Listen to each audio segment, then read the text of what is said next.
Imagina você receber a notícia que no Brasil nós vamos passar daqui a pouco por uma redução populacional. Ou também você receber a notícia que, na verdade, não estamos tendo tantos filhos assim, que, na verdade, a nossa taxa de fecundidade, a quantidade de filhos que nós temos todo ano, diminui.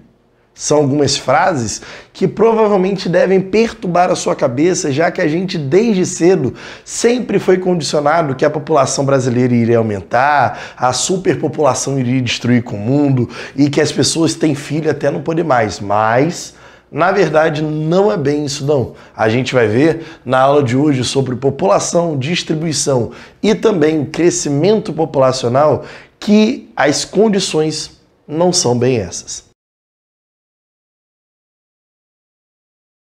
Primeiramente, a gente tem que entender como se comporta a população mundialmente falando. Quando eu analiso justamente a distribuição e crescimento populacional pelo mundo, eu consigo verificar que basicamente dois países vão concentrar quase que como posso assim dizer, 2/4, quase a metade da população, um pouco menos que a metade, talvez 2/5 da população mundial, basicamente restrito à Índia e à China. Estamos gravando esse vídeo no final de 2023. Aqui, nesse ano de 2023, a Índia ultrapassa a China e se torna o país mais populoso do mundo. Então, teoricamente, a distribuição dessa população está muito concentrada principalmente na Índia e na China. O mundo, de fato, em 2021, experimentava cerca de 7,8 bilhões de pessoas vivendo na face da Terra. Destaca-se que desses 7,8, basicamente 3,8, ou seja, a gente está falando aí de aproximadamente quase que a metade, estava apenas em 2 países apenas, tá? Então, se a gente verificar aqui, ó, dos países com a maior população para que vão diminuindo, eu consigo analisar uma coisa muito clara. Primeiramente, a diferença entre o primeiro e o segundo é muito pequena, mas a diferença entre o segundo e terceiro é galopante. Aqui os Estados Unidos, com a terceira maior população mundial, não ultrapassa os 330, 340 milhões de pessoas, enquanto o segundo está com 1,4 bilhão de pessoas, ou seja, bilhões de pessoas. Ou seja, basicamente eu tenho um disparate muito forte entre as primeiras colocações para a terceira e quarta.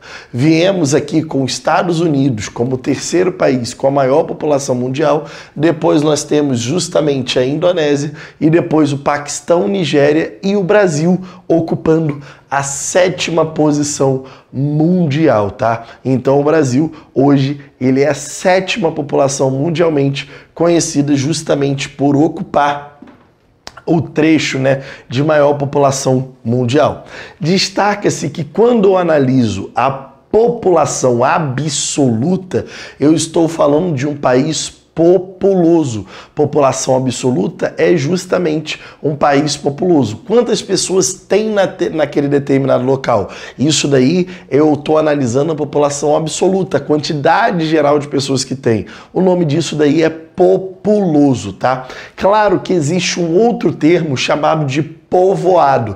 O povoado é a relação não da quantidade de pessoas, mas a relação direta da quantidade de pessoas pelos quilômetros quadrados que essas pessoas ocupam. Ou seja, é uma relação diretamente entre a população pela área. Quero dar um destaque que normalmente quando o país ele é muito povoado, eu tenho justamente muitas pessoas por quilômetro quadrado. Então eu posso analisar que o Brasil ele tem um alto povoamento, principalmente no litoral, e no mundo eu tenho um alto povoamento, principalmente em trechos da Europa e trechos da Ásia. Muita gente por quilômetro quadrado. Ah, professor, e só as pessoas? Aí a gente vai falar de populoso. Populoso é diferente de povoado. Aqui, o pouco povoado normalmente são áreas mais difíceis de serem ocupadas, como grandes desertos, como áreas muito frias, áreas muito altas, ou seja, locais que não são fáceis os acessos. Aí a gente destaca justamente dos locais pouco povoados. Aqui, ó, os locais pouco povoados, nós temos justamente alguns interiores da África, interiores da América do Sul também, tá? Então, eu tenho uma relação direta com vocês justamente da quantidade de povoado e de populoso. Posso até colocar uma imagem para vocês aí na tela para que vocês verifiquem isso mundialmente. Se liga que eu posso analisar principalmente países pela sua taxa de povoamento. Aqui eu falei sobre a taxa de quantidade percentual, a quantidade de pessoas, então eu falei sobre populosos. Países populosos. Aqui eu estou falando sobre países povoados, tá? Quando eu analiso países povoados, principalmente, eu vou ter Singapura como o país mais povoado. Ah, professor, mas eu já ouvi falar de Macau. Macau é uma região autônoma da China, não é considerado diretamente um país, tá? Então, nós temos Singapura, por exemplo, nós temos Bahrein, Malta, Bangladesh, Palestina. E depois nós vamos vir com os locais menos povoados, como destaque da Mongólia, Namíbia, que vão ter áreas desérticas que vão dificultar, de fato, o povoamento naquele espaço. Então, eu já analisei aqui a diferença entre populoso e a diferença entre povoado. Muito claramente para vocês, a gente já identificou bonitinho aí todos os aspectos. Agora vamos tentar entender sobre a população brasileira em si e a sua construção. Primeiramente, o Brasil, ele é um país muito populoso, o 7º em população, ou seja, a gente tem uma grande quantidade de pessoas. Ah, professor, mas isso vai aumentar, vai se expandir? Não, isso pelo contrário, vai começar a diminuir daqui a um tempo. Calma que eu vou comentar isso com vocês. Ele é um país muito populoso, 203 milhões de habitantes, muito populoso, porém ele é pouco povoado. Quer dizer o quê? Se eu fizer relação da população por quilômetro quadrado, essa relação será baixa, será de aproximadamente 53 pessoas por quilômetro quadrado. Ué, professor, mas se a gente é muito populoso, por que a gente já não é muito povoado? Porque a nossa área é muito grande. Nós somos o 5º maior país do mundo. Então, eu posso até ter um alto número de população, mas eu tenho também um alto número de território. Se o território brasileiro ele fosse menor, a nossa taxa de povoamento seria maior, entende? Então, isso faz o Brasil um país muito populoso e pouco povoado. Em 2001, a gente supunha que nós tínhamos 212 milhões de habitantes. Porém, em 2023, foi cedido os dados, foi realizado, né, o censo em 2022 e justamente em 2023 foi verificado que nós temos 203 milhões de habitantes. Aí tu falou, professor, diminuiu a população? Não, isso daqui era uma estimativa. Ah, mas essa estimativa eles tiram do nada? Não, não tiram do nada, não. Eles analisaram os últimos anos, a taxa de crescimento nos últimos anos. E a gente, pela taxa de crescimento dos últimos censos, nós deveríamos ter 212. Porém, quando você analisa dos 10 últimos anos, a taxa de natalidade com uma redução maciça fez puxar esse número muito mais para baixo, de apenas 203 milhões de habitantes. Brasil é o 7º país do mundo com cerca de 25 habitantes por quilômetro quadrado. Essa é a nossa taxa de povoamento. E o destaque é que essa grande taxa de povoamento está basicamente no litoral. Se eu analisar a faixa do litoral, eu tenho as cidades mais povoadas e mais populosas. Quando eu falo das cidades mais povoadas, eu falo justamente da cidade de São João de Meriti, quase 17 mil pessoas por quilômetro quadrado. Quando eu falo das cidades mais populosas, eu tenho um destaque muito claro, o caso de São Paulo, tá? São Paulo é uma cidade com aproximadamente 16 milhões de pessoas vivendo dentro desse espaço. Então, a gente já analisa que o litoral concentra muitas pessoas devido ao nosso processo de ocupação. Se você analisar as grandes capitais brasileiras, são basicamente todas no litoral. Rio de Janeiro, São Paulo, nós temos Recife, Salvador. Então, o litoral brasileiro ele tem alta ocupação. À medida que a gente adentra o território brasileiro, essa ocupação ela vai diminuindo, ela vai se tornando cada vez menos atraente. Então eu tenho bolsões vazios internos no Brasil de grandes estados, como o caso do Pará, como o estado do Amazonas, que de fato eu tenho pouquíssima população nesses interiores. Isso favorece justamente uma ocupação mais intensa no litoral e também uma economia mais concentrada no litoral, porque ali está o grande mercado consumidor. Então isso favorece a pouca desconcentração econômica financeira para o interior brasileiro, já que tudo está concentrado basicamente no litoral. Vamos lá. Partindo dessa análise brasileira, eu também vou tentar entender como se comporta a população brasileira ultimamente, nos últimos anos. Vamos dar um destaque aqui claro no seguinte. Ano após ano, a gente tem reduzido a taxa de fecundidade. O que é taxa de fecundidade? É o número de filhos por mulher fértil. Número de filhos por mulher fértil eu chamo de taxa de fecundidade. Antigamente, essa taxa era de 6 filhos na década de 60. Cada mulher fértil para o IBGE é mulher de 15 a 49 anos de idade. Do início ali da primeira menstruação, de fato, até o seu período ali onde ela vai entrar na menopausa. Então, teoricamente, eu tenho de 1960 até hoje uma redução maciça. Por que essa redução maciça? A taxa de fecundidade ela está diretamente aliada à taxa de natalidade. A taxa de natalidade é nada mais, nada menos que o número de nascimentos para um equiparativo de 1.000 pessoas no período de um ano.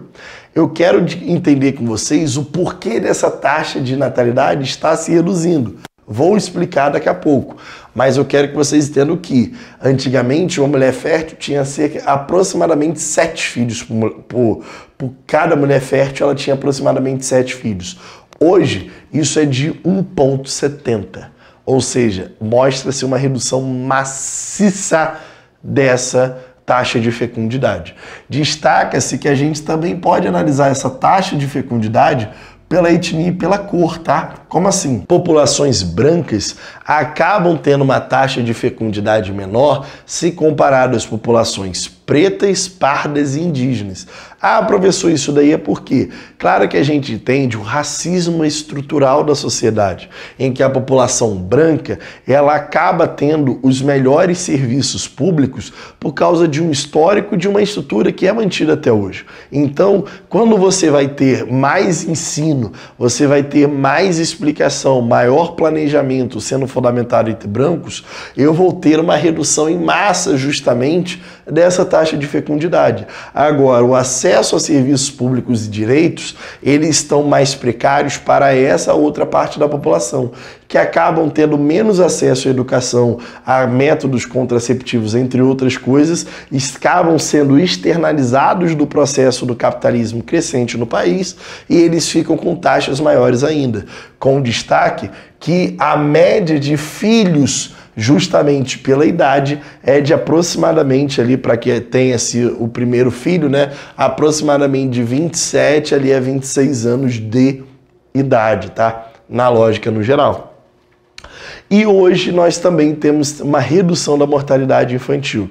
As nossas taxas ainda são altas, de aproximadamente 15 a 18 mil crianças mortas anualmente.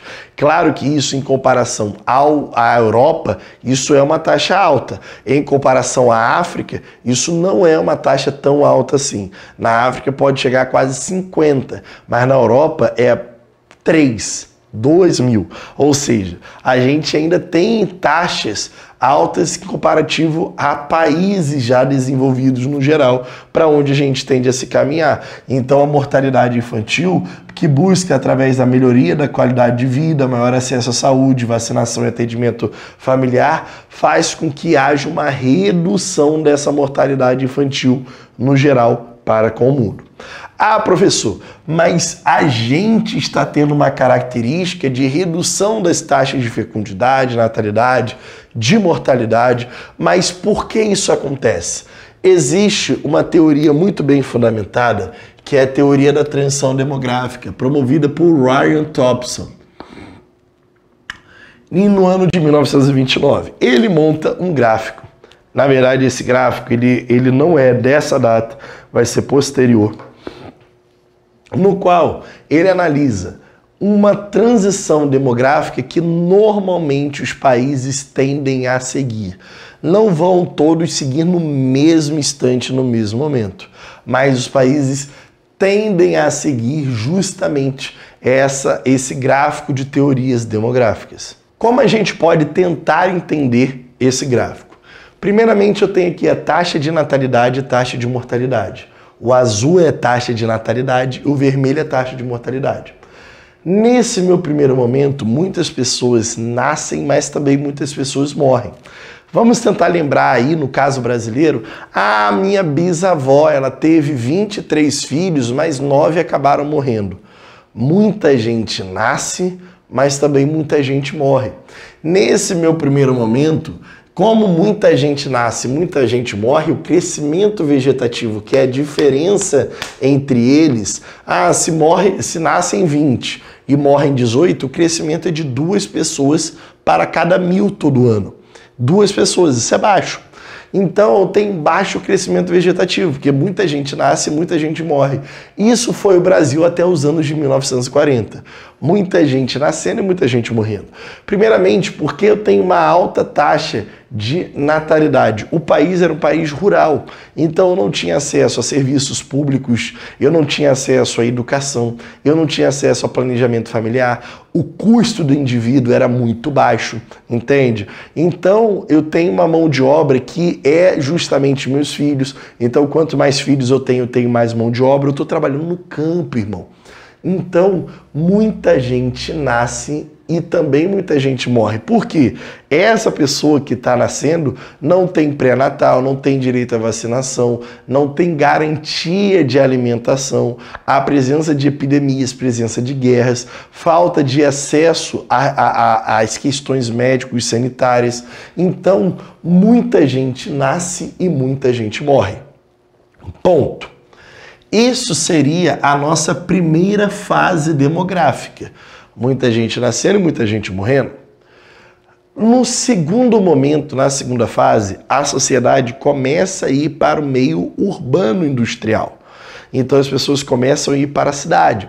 Na cidade, passa a ter oferta de alimentos, passa a ter acesso a serviços de saúde. A quantidade de guerras e epidemias tendem a dar uma diminuída. Acesso à vacinação. Você lembra da revolta da vacina? Tá aí, ó. Então, de 41 até 70, 80, nós vamos ter o período onde a taxa de mortalidade se reduz muito. Então as pessoas começam a morrer menos, mas também continuam tendo muitos filhos. Ou seja, a galera tem muitos filhos, mas cada vez morre menos. Isso daí gera um elevado crescimento vegetativo, tá? Porque muita gente nascendo e pouca gente morrendo. Isso daí leva à nossa segunda fase. Então é o período da nossa grande explosão demográfica brasileira, justamente é o período de 1940 até 1970, 80, no caso brasileiro, tá? Na nossa segunda fase. E aqui nós estamos nesse meiozinho aqui. Passamos para a terceira fase. Na terceira fase, eu tenho uma redução do crescimento vegetativo, porque a partir da década de 80, eu terei maior planejamento familiar, acesso a serviços educacionais, então as pessoas começam a se instruir cada vez mais, começa a ter o planejamento familiar, o custo de vida do indivíduo fica muito mais caro, ou seja, a mulher começa a entrar no mercado de trabalho nos altos cargos e mais intensamente pós Segunda Guerra Mundial. Também teremos o caso de pensamentos mais hedonistas, pessoas que procuram melhorar a sua própria vida ao invés de ter muitos filhos. E isso tem uma redução na nossa taxa de natalidade, tá? Uma redução justamente na taxa de natalidade com a participação da mulher, elevado custo de vida do indivíduo, a difusão dos contraceptivos também tem um ponto a ser falado.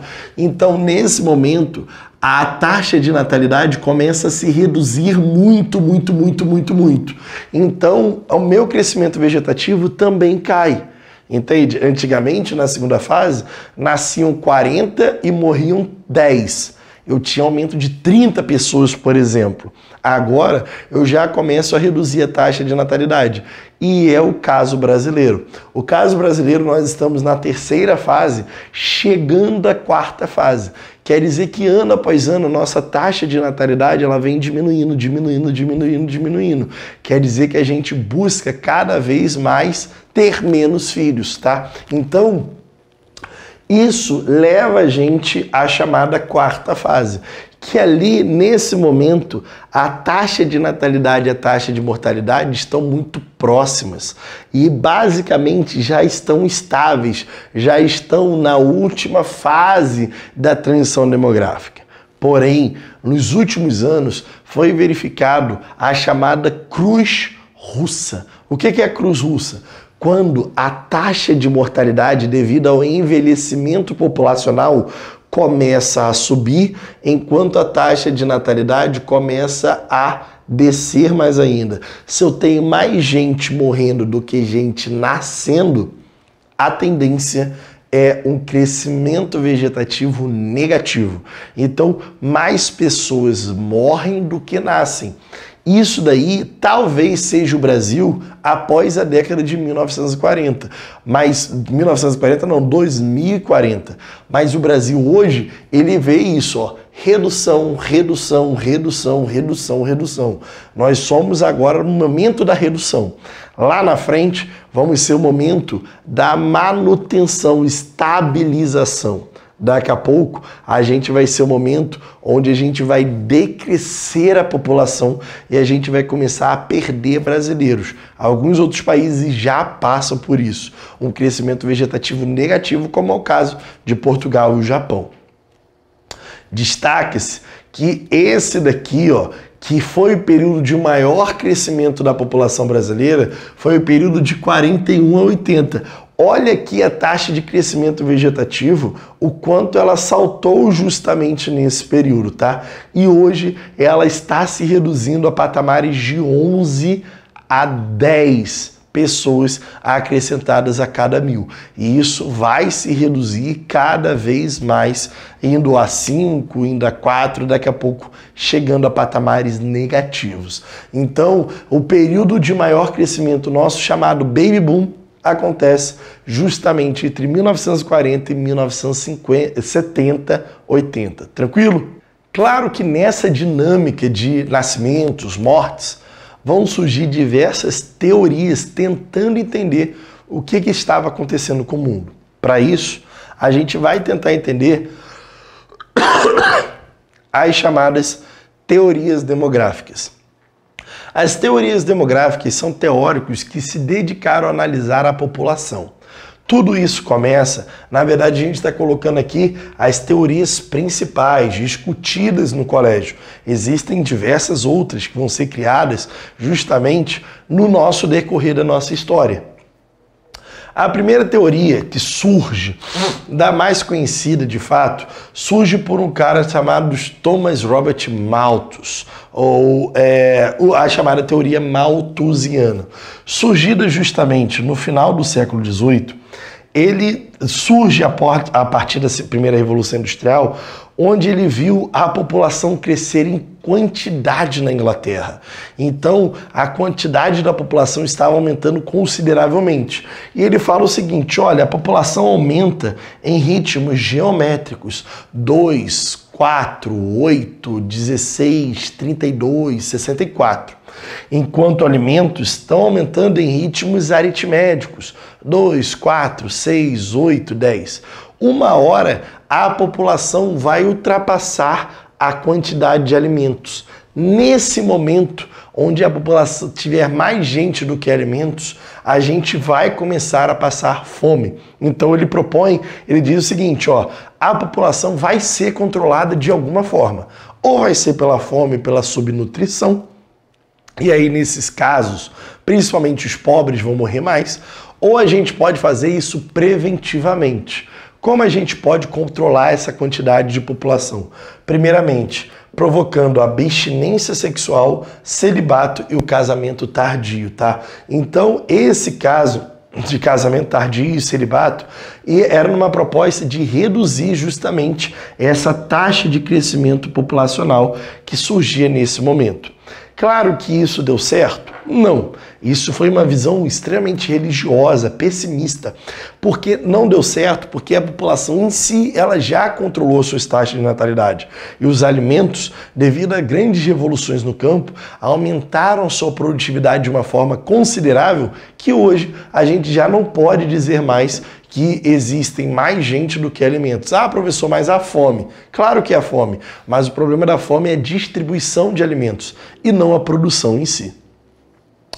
Mais tarde, essa teoria ela vai acabar entrando em descrédito porque vai ter um controle populacional próprio natural e também vai ter a questão principalmente da perspectiva, né, da alimentação. Então há revoluções no campo. E aí, na Conferência de São Francisco, que surge ali pelo finalzinho da Segunda Guerra Mundial, havia uma discussão muito séria de como acabar com as guerras. E os primeiros teóricos que surgem de países desenvolvidos falam que a guerra só há porque há desigualdade e a pobreza. Então, para eles, para que acabe com a desigualdade, não é distribuir a renda, mas é matar os pobres. É meio difícil, mas a realidade é essa.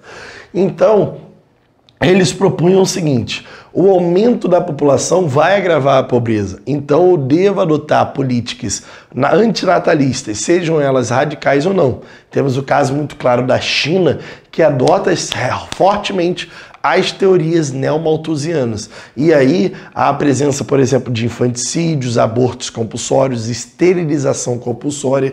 Então eles promovem controle da natalidade justamente para dificultar a quantidade de pobreza. Então para eles a pobreza ela tinha como a causa a população. Então a causa da pobreza era a população.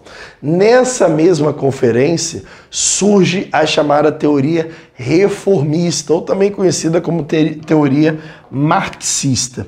Essa teoria marxista, reformista, ela diz que a pobreza, na verdade, ela não tem como a causa a população, mas é o inverso. A pobreza ela tem como a consequência o aumento populacional. Então, se eu tratar a pobreza, se eu tratar as desigualdades, se eu der um tratamento ali de fato dos direitos básicos da população, a quantidade de filhos tende a se reduzir em toda essa população no geral. Então, eles dizem que a pobreza é a causa da alta taxa de natalidade. Então, eles propõem reformas nas bases justamente sociais, culturais, econômicas, para que as pessoas possam, assim, aprender todo o seu processo de controle de natalidade e, assim, aos poucos, controlar a métrica de filhos.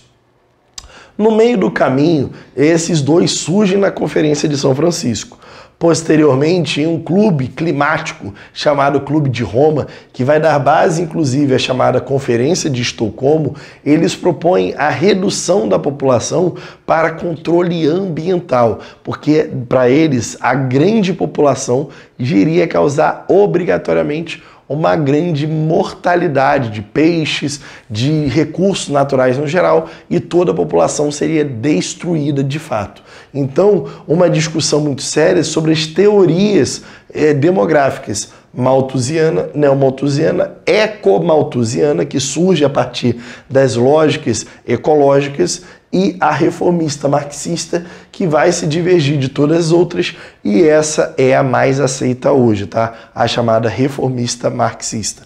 muito claramente. Eu posso dialogar que, por exemplo, a China adota a neomalthusiana, controla a sua população, mas depois, com a melhoria da qualidade de vida da população, a partir da década de 90 e 2000, a própria população não quer mais ter filho. E agora a China está tendo que adotar a política do segundo filho e até do terceiro filho para tentar repor mão de obra no mercado. Que isso daí também é um problema quando a população tende a se envelhecer muito. Tranquilo? Galera, espero que vocês tenham curtido toda essa aula aqui que eu preparei bonitinho para vocês. Então vamos fazer o seguinte, eu vou sair de cena para que você possa fazer suas anotações. Ah, só um destaque, por favor, curta esse vídeo, compartilhe com seus amigos, se inscreva no canal e mande para o máximo de pessoas e ative o sininho também para receber o máximo de notificações. Por favor, um pedido que eu faço de todo o coração, faça os exercícios que estão aqui ó, no link da bio e eu saio de cena agora para que você possa fazer todas as suas cópias bonitinho, perfeitinho. Galera, beijos e abraços, estamos juntos e até mais. Valeu, tchau, tchau, galera.